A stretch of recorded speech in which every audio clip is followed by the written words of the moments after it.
ഇങ്ങനെ ഇരുന്ന് നേരം കൂട്ടണേ. ഇന്നലെ ലജി പൊടിക്കണം എന്ന് പറഞ്ഞേ. അല്ല അത് കഴുകിയിട്ട് വേലിനിടാ. ഒരു രാവിലത്തെ പണി തേച്ച് തീർന്നിട്ട് 1 മിനിറ്റ് ഇരിക്കുന്നതാണ്. അപ്പോഴത്തേക്ക് വേറൊരു പണി കാണും.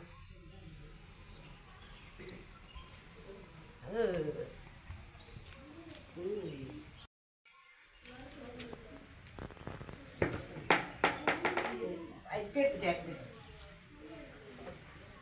സ്കൂൾ കയ്യാ വൃത്തിയിട്ടില്ല. കൊണ്ടുപോയി കളിക്ക്.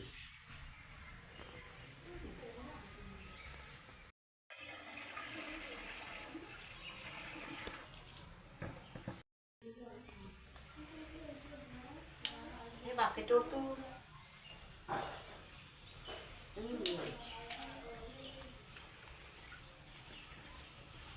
വൃത്തി ഉണ്ടാവില്ല. ഇങ്ങനെ മതി. ഇവിടെ വെച്ച് ഞാൻ കഴിക്കോളൂ. എന്നാ എനക്ക് കയ്യാല് എന്നാതാ ഇതിലെ നിങ്ങളെന്താ പറഞ്ഞത്? ഓള് കഴിക്കാൻ വൃത്തി ഉണ്ടാവില്ലാന്ന്.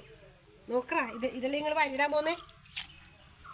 കഴുകാനയ്യോ എന്നിട്ട് പെണ്ണുങ്ങൾക്ക് കുറ്റോ ഇല്ലാകുമ്പോൾ നല്ല വൃത്തിയിൽ ഒലുമ്പാന്ന് വിചാരിച്ചിട്ട് നല്ലോണം കഴുകാന്ന് വിചാരിച്ചിട്ടാണ് ഞാൻ ബക്കറ്റ് എടുത്തിനെ. വേണ്ട വേണ്ട, ഞാൻ വാരി ഇട്ടോളൂ. എന്നിട്ട് ഞാനവിടെ 1 മിനിറ്റ് ഇരിക്കുമ്പോൾ ആദ്യം എന്തെങ്കിലും പണി കാണൂലേ നിങ്ങള്? ഇതിലാകുമ്പോൾ വൃത്തിയിൽ കഴുകാന്ന് വെച്ചാൽ ഈ ബക്കറ്റ് എടുത്തിന്. ഇത് പുതിയ ബക്കറ്റാണ്.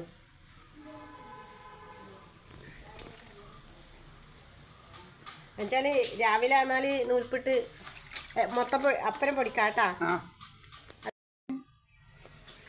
ഇത് ഞാൻ നൈസായിട്ടാ പൊടിക്കുന്നത്.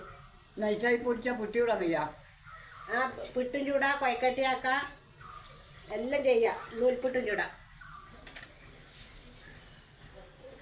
സൗകര്യത്തിന് പൊടിച്ചപ്പം അപ്പോഴേക്ക് അങ്ങനെയായി. അത് അനക്ക് പിട്ടിന് പൊടിച്ചിട്ടേ കൊണ്ടു. അതുകൊണ്ട് ഞാൻ പറഞ്ഞു.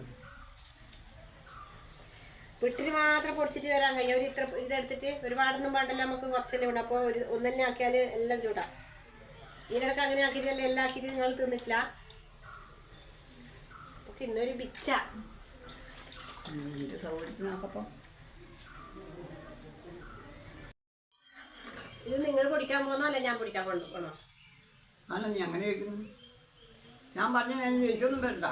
ഞാൻ കൊണ്ടുപോയിക്കോളൂ. എനിക്ക് ദേഷ്യമൊന്നുമില്ലല്ലോ. ഞാൻ കൊണ്ടുപോയിക്കോളൂ. ഉണക്കിട്ടാകുമ്പോൾ ഞാൻ കൊണ്ടുപോയി. എന്നാ പിന്നെ നിങ്ങൾ കുടിച്ചിട്ടുണ്ടോ കേട്ടാ? കുടിച്ചിട്ട് പുട്ടോ എന്താ വേണ്ടതെന്ന് വെച്ചാൽ പുട്ടെല്ലാം ആക്കിത്തരാം. വൈകുന്നേരം മണിക്ക് വൈകുന്നേരം പുട്ടാക്കിത്തരാം കേട്ടാ.